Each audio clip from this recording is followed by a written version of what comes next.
Alright, next up on the 95 Volvo 960, we're going to do a Seafoam treatment.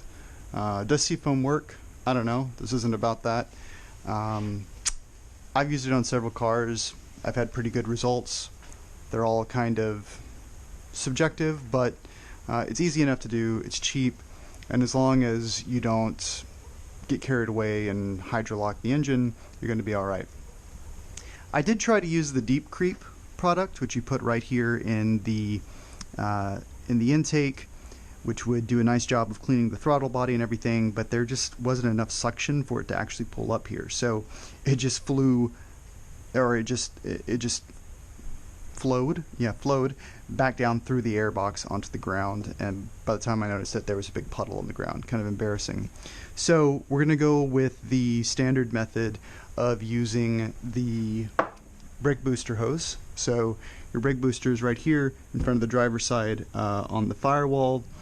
Getting this hose off is not particularly easy, and you have to be very careful because this is old plastic, kind of brittle. You don't want to break this nipple off, or your project is going to be on hold while you wait for a replacement part.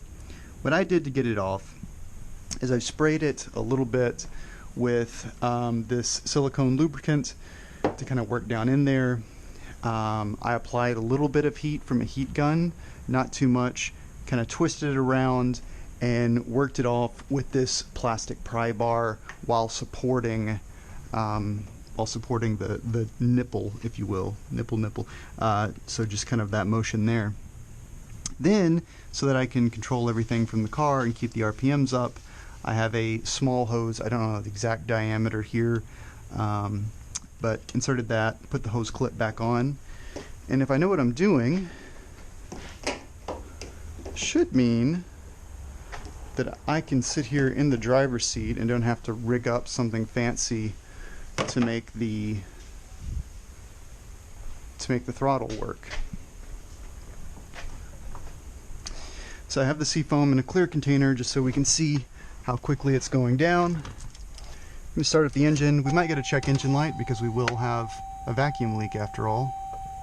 The engine is relatively warm. I took it on a drive recently.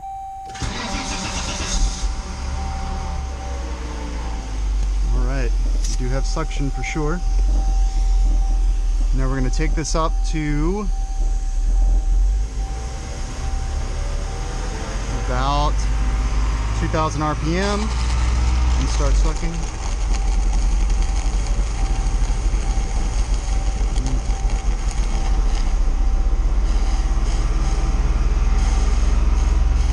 Goes down pretty fast.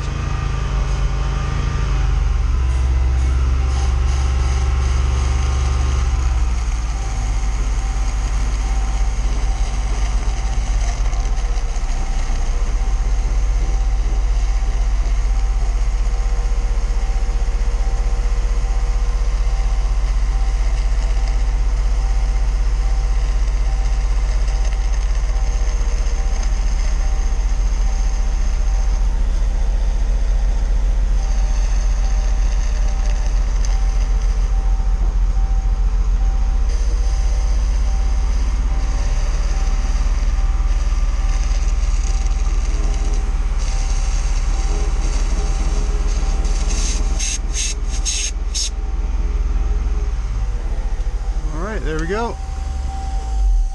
Turn it off, let it heat soak for a few minutes, and then try it back a little later, take it for a drive. We're out driving after the Seafoam, and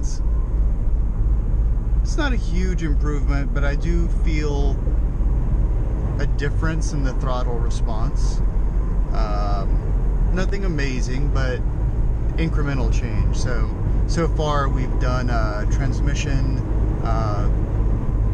drain and fill, 1 of 3, and we've done a Seafoam. We've got several other things that we're going to do, but if each one of these buys me, 10%, we get back to a really good spot. Not quite where the car was in 1995, but somewhere. Still getting this really interesting noise. Boom, boom, boom, boom, boom, boom, boom, boom, boom. Not exactly sure what it is.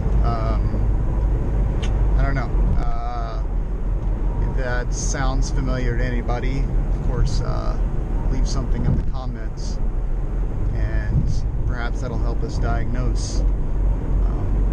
But when we get back,